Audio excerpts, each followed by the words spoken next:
Tonight on UI7 Live, police are searching for a shooter while a Champaign teenager is in the hospital with gunshot wounds. What we know and what you can do to find the person responsible.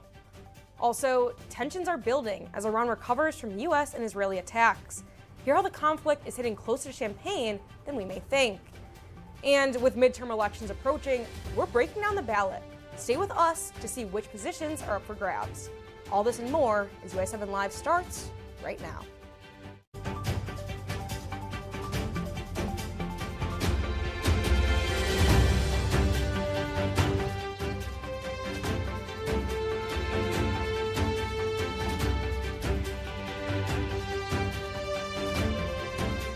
From Richmond studio at the University of Illinois, this is UI7 Live. Good evening. It's Wednesday, March 4th. I'm Caitlin Devitt. And I'm Nathan Gonzalez. We're coming on the air tonight with breaking news. A teenager was shot in Champaign earlier today and is in the hospital recovering from wounds. Police say the person or people responsible fled the area when they responded to the call around 11:30 this morning. The shooting happened at the corner of Mathis Avenue and Parkland Way and put Parkland College on a temporary lockdown. The college said they did not have an active shooter on campus and classes are now resumed. Police are asking the community for help, and any tips can be submitted to Crime Stoppers by calling 217-373-TIPS or 8477. You can also go online to 373tips.com, or you can download the app, the free app, P3 TIPS mobile app. We're now turning to national news, and as the world is facing geopolitical turmoil after the U.S. and Israel set off a series of attacks, and that was on Iran, and those killed Iranian leader Ayatollah Ali Khamenei. For some in Champaign, that conflict doesn't feel so far away. This is the first time in my life that I actually have some hope. I have hope that maybe change might happen, and for that I'm really grateful to U.S. Malika Shakari grew up in the south of Iran and witnessed the reign of Ayatollah Ali Khamenei firsthand. She says this oppressive environment is what pushed her away from home and into the U.S. in the first place. This regime never lets us to have the free speech, and when we start talking, they never want us back. I had to take all these risks and move somewhere that I finally can live freely, and UIUC gave me this chance, and I'm really grateful for that. And now that the U.S. is taking the matter into its own hands, Shakari says she's finally starting to dream of one day returning home. If I be back by the New Year, the Iranian New Year, Nowruz, and celebrate that with my family, I always fantasize that in my head, and that's my biggest dream right now. Despite her distance from home, Shakari is still trying to support her country however she can. That's why she and a group of other Iranian students started an RSO called UIUC Iranians for Revolution. Their goal?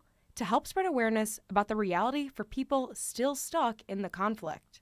The regime has been in power for 47 years, and that's been, for lack of a better way of putting it, 47 years of hell for the Iranian people. As of now, the future for Iran is still uncertain. But for Shakari and Razaveh Maliki, they're finally starting to have some hope. Now, the Operation Epic Fury has been met with some mixed reactions by Illinois lawmakers. While most are in agreement Iran should not have a nuclear weapon, many say the president overstepped his boundaries of power by striking. U.S. Senator Tammy Duckworth is leading the charge. She believes the president's actions are illegal under the War Powers Act. My problem with this whole thing is how President Trump has gone about doing this. He promised Americans that he would get us out of forever wars, and yet here he is on his own launching an attack on Iran without congressional oversight when there appears to be no imminent threat. Now in Champaign, U.S. Representative Nikki Baczynski seems to agree. She released a statement on the day of the attack saying, quote, "It goes without saying that preventing Iran from becoming a nuclear power is critically important. We had an agreement designed to achieve that goal, an agreement the president chose to abandon. Now, he is moving our nation toward war without providing Congress or the American people the justification we rightfully deserve.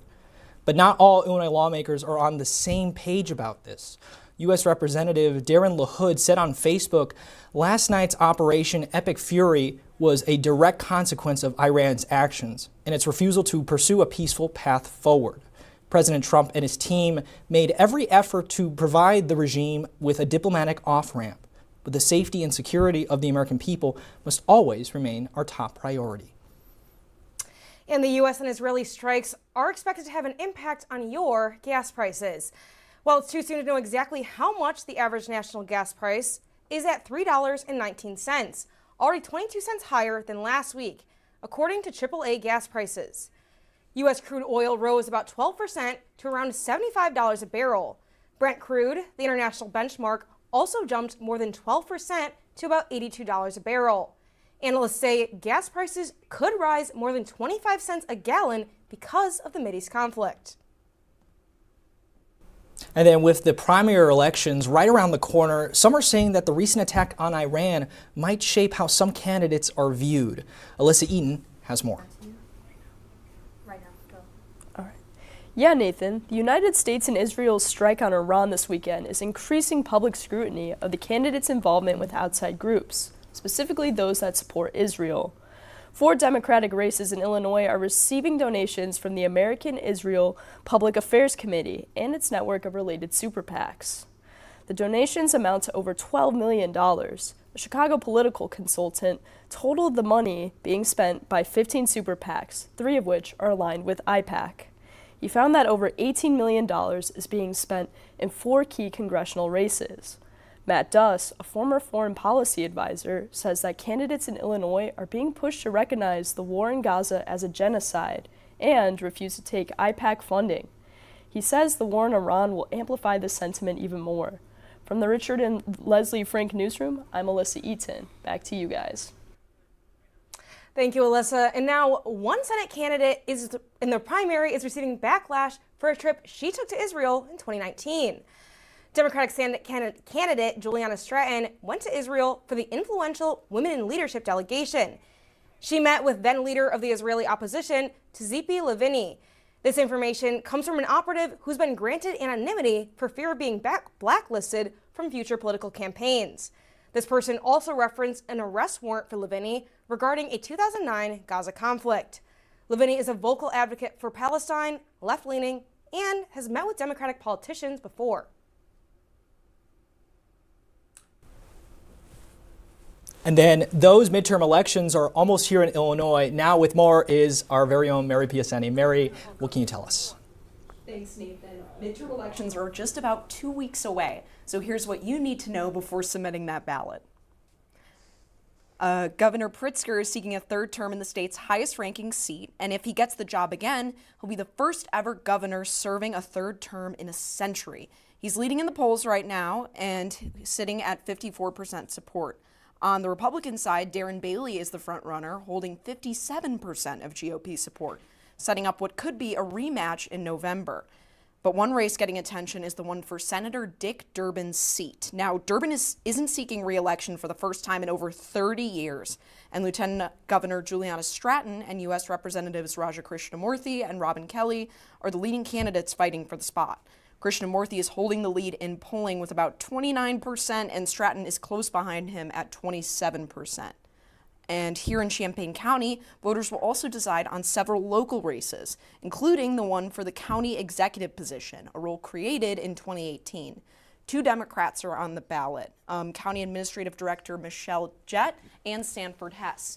UI7 Newsroom sat down with both of these candidates. You can learn more about what they stand for on the next episode of Illinois in Session, airing tomorrow. Now, Sunday was the last day for online voter registration for state elections, but the Illinois Election Authority is accepting mail-in voter applications until the 17th. So make sure to send yours in if that's how you're voting. Caitlin? All right, thank you, Mary. And now, J.B. Pritzker has been a topic of conversation for more than just his re-election campaign. Former President Bill Clinton said the Illinois governor might have ties with sex trafficker Jeffrey Epstein during his deposition on Monday, but Pritzker is denying his claims. No, I had never met Jeffrey Epstein. I was never on Jeffrey Epstein's plane. I was never on any plane with Jeffrey Epstein or with Ghislaine Maxwell, never met her. Clinton said he thought himself, Pritzker, Pritzker's wife, and Epstein all traveled together on Epstein's plane. He said, quote, "I think it was on one of these trips, I think, that I had my first trip for a man who's now the governor of Illinois, J.B. Pritzker and his wife," end quote. Clinton has since gone back on this statement, and a spokesperson for Clinton also said Clinton mixed up his trips and instead was referring to a trip with Pritzker where Epstein wasn't actually present. And then right now, Illinois lawmakers are pushing for Epstein Files Investigation Act. This would look into any Illinois-related crimes related to the sex trafficker. The governor would appoint a 10-person committee, which would later be approved by the state Senate. This bill would increase the power of the Attorney General to call a statewide jury to prosecute Epstein-related crimes. This act already has some support from Democrats, but Republicans are unsure. They argue that though Epstein's crimes are horrific, creating a commission does not serve any justice. The bill was pitched by Democratic Representative Abdil Nassar Rashid and still has to be voted on. Today, the family of Lou Holtz announced the legendary coach has passed away. Holtz was one of college football's most respected coaches, best known for leading Notre Dame to a national championship in 1988 and for winning nearly 250 games during his career. Holtz went on to become a motivational speaker, author, and an advocate for both education and leadership.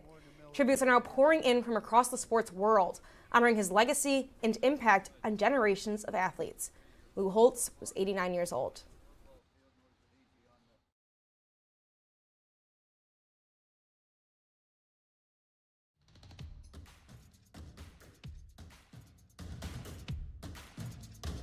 One system with a clear mission, statewide impact for the public good. We offer pathways that develops talent to not just work, but thrive. Our research turns breakthroughs into solutions for industries, healthcare, and everyday life. From Chicago to every region, we collaborate to solve problems together. Our impact grows each year, measured in billions added to the economy, jobs supported, and lives improved. Urbana-Champaign, Chicago, and Springfield are home to world-class classrooms, labs, and clinics. We partner with communities to improve health, education, and opportunity. The University of Illinois System. Join us to build a thriving Illinois for generations to come.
Welcome back to UI7 Live. And now, March is Women's History Month, and there are plenty of ways to celebrate right here in Champaign.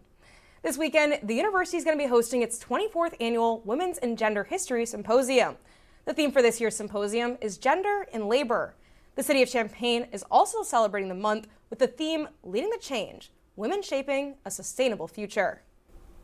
And then St. Patrick's Day celebrations are already underway across Champaign-Urbana with several community events planned in the days leading up to March 17th.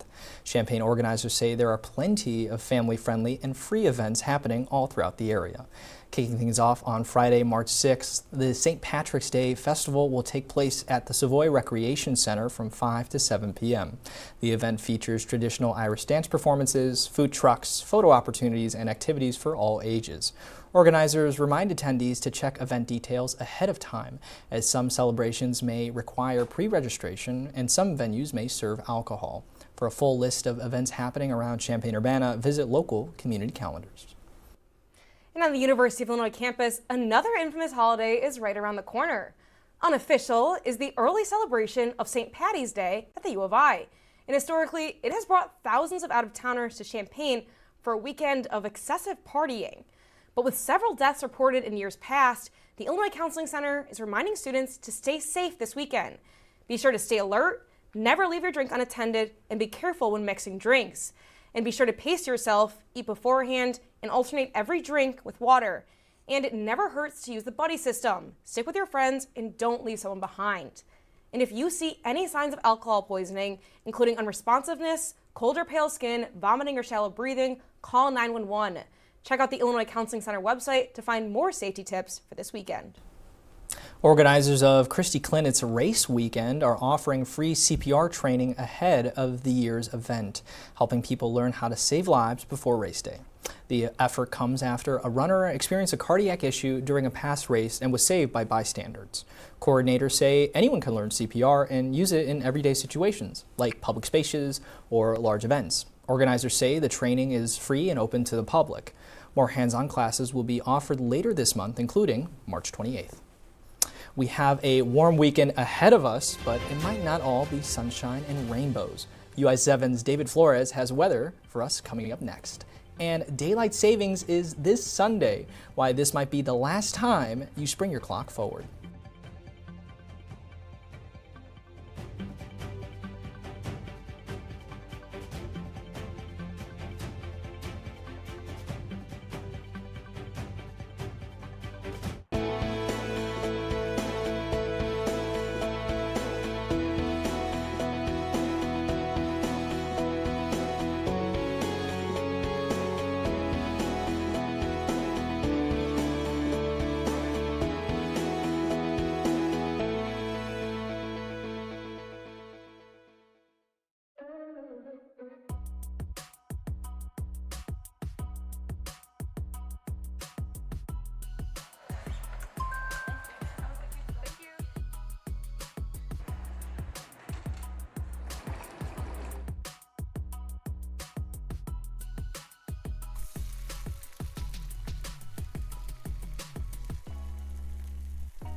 When we work together, we achieve the extraordinary.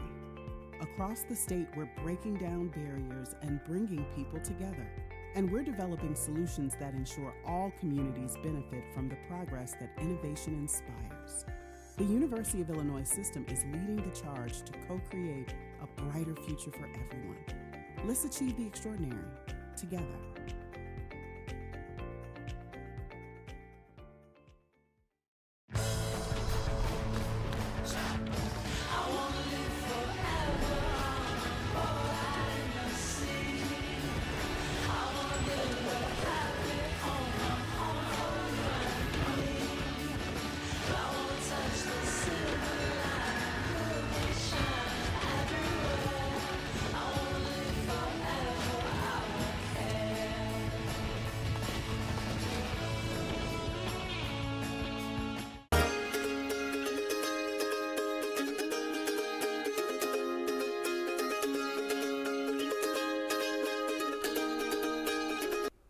All right, welcome back to UI7 Live. Now, it has been a rainy week, and it doesn't look like that's going away anytime soon.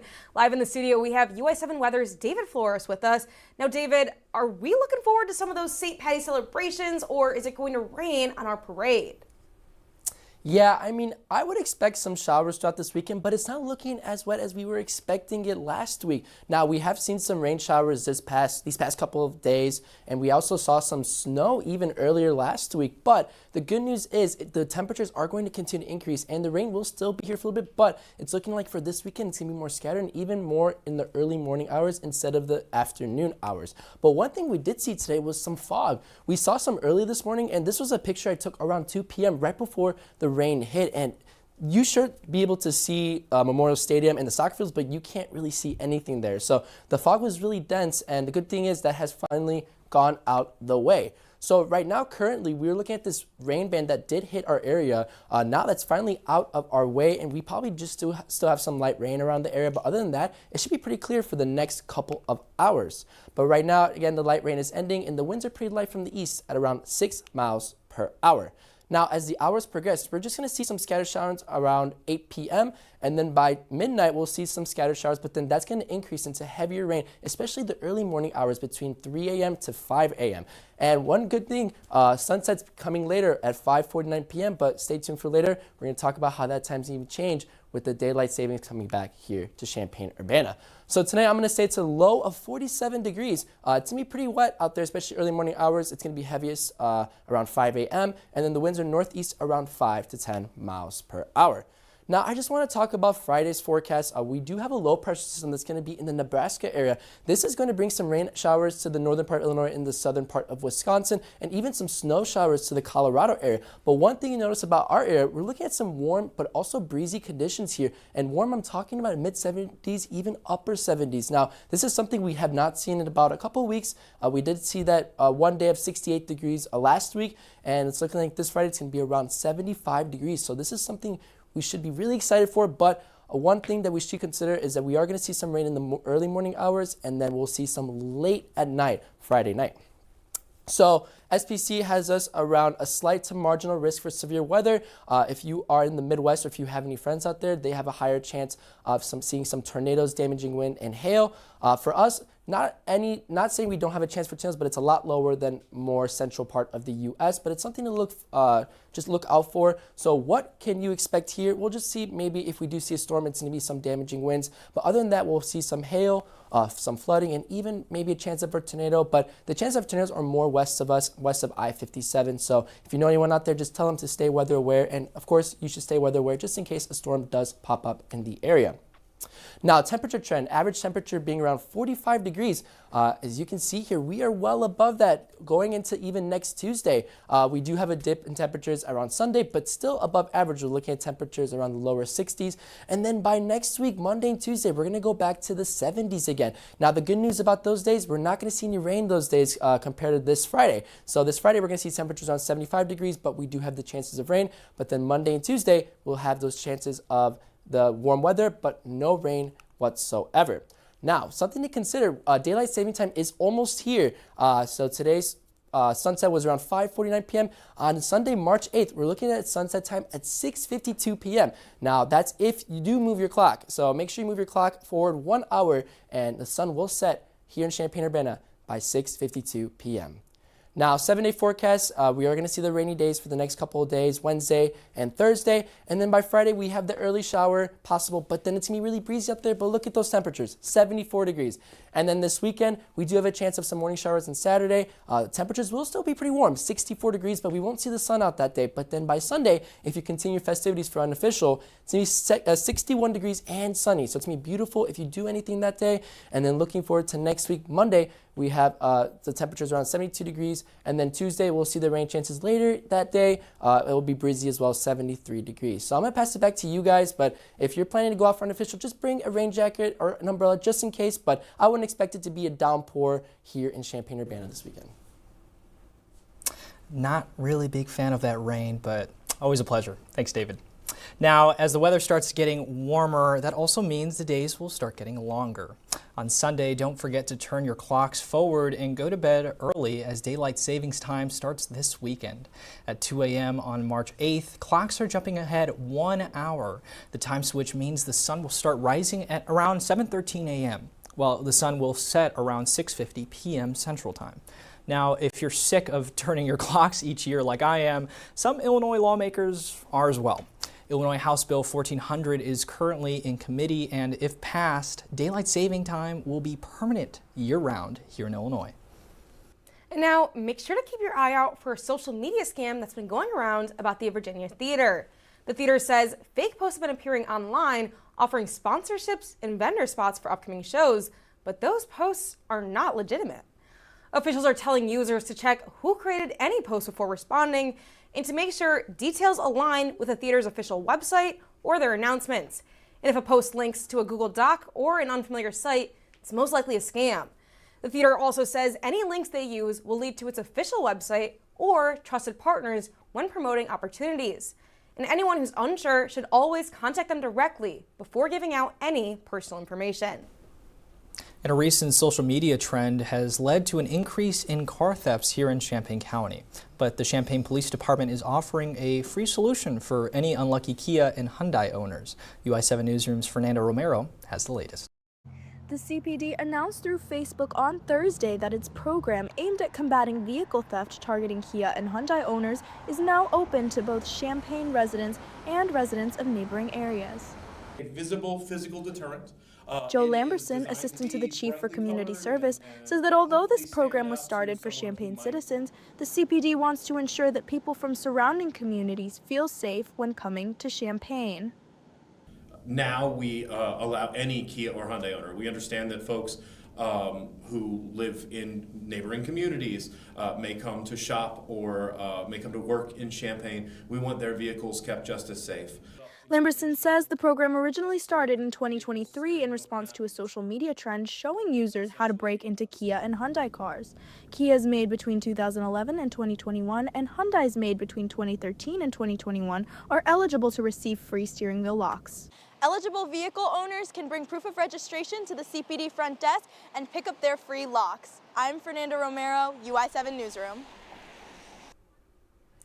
And coming up today, we're celebrating a very special 237th birthday, but it might not be what you expect. Find out when we come back.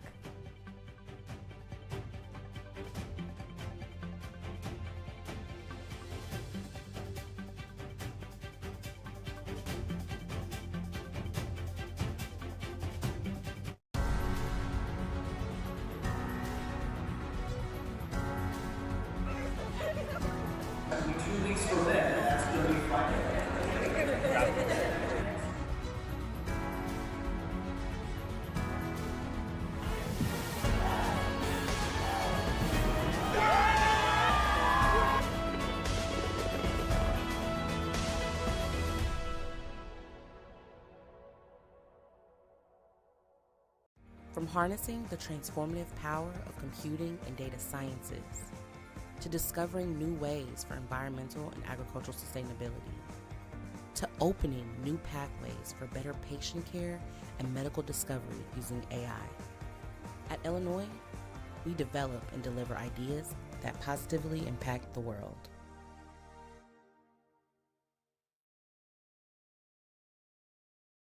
What happens when a university isn't afraid to ask impossible questions? You discover new ways to feed the planet. You redefine the limits of human potential. You revolutionize healthcare. You reveal valuable perspectives. Most of all, you find a community who believes they will change the world together. If you're bold enough to look for solutions no one else believes are possible, you belong with us at Illinois.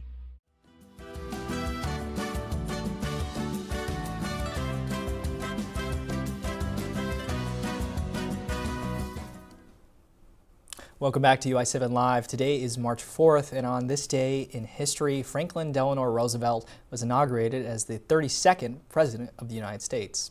This day kick-started the longest presidential term in U.S. history, and one that reshaped the power of the executive. FDR occupied the Oval Office for 12 straight years and saw the nation through the Great Depression and World War II. Now, FDR wasn't the only president inaugurated on this day. In 1861, President Lincoln also took his oath of office, becoming our 16th president. This came during a period of massive tribulation. And while Honest Abe was trying his best to calm tensions between the North and South during his inaugural address, just 6 weeks later was the attack at Fort Sumter and the beginning of the American Civil War. And now, the presidential office, you know, wouldn't exist if not for the Constitution. Well, March 4th also marked the first day the document became the governing law of the United States. You may remember from history class the Founding Fathers didn't get it right the first time when creating a new country. When the Articles of Confederation failed, the Constitutional Convention came together and made a new governing law. And when it was ratified by 9 out of 13 states, the date was set. March 4th, 1789 became the first day of our new nation. And while the Constitution's birthday is officially celebrated on September 17th, today marks the 237th birthday of the U.S. Congress. And now, exercise isn't always easy, but when you commit, the results can be powerful. And this week on the Quad, people are showing us just how good it feels. It really engages my mind, it relaxes me, and it's a good way to end off the school year and the full 4 years here with like a good workout, mind relaxing class. I really want students to know that you don't have to worry about looking perfect in Pilates. That's not what this is about. This is about your body getting the work and you showing up for yourself to feel good. You can see that full story on our website at UI7Newsroom.com. Just head to the Quad homepage. And one more thing before we go, check it out. 2 robotics teams from Champaign are heading to the state finals this weekend. Teams Control X and Control Y made up of middle school and high school students earned their spots after placing in the top 6 at regionals. They'll compete in DeKalb, where their challenge is to code and build robots that can collect balls and score baskets, first autonomously, then under student control. For many of the students, the competition is more than just trophies. It's developing leadership skills, teamwork, and hands-on engineering experience. With the strong performance, Control Y could even advance to the World Finals in Texas. As long as they're not building the next Terminator, I think we'll be okay. You know, I think we're okay with technology advancement. I think that we've made it, that we've got as far as we need to go, and that's all we need. But that is also all we have this week for you. And now, if you've missed any part of our show, please be sure to check us out on Facebook, Vimeo, Roku, and do not forget UI7Newsroom.com. And be sure to follow us on Instagram for all your latest Champaign County news. We'll be back next Wednesday. Have a good evening. You should definitely.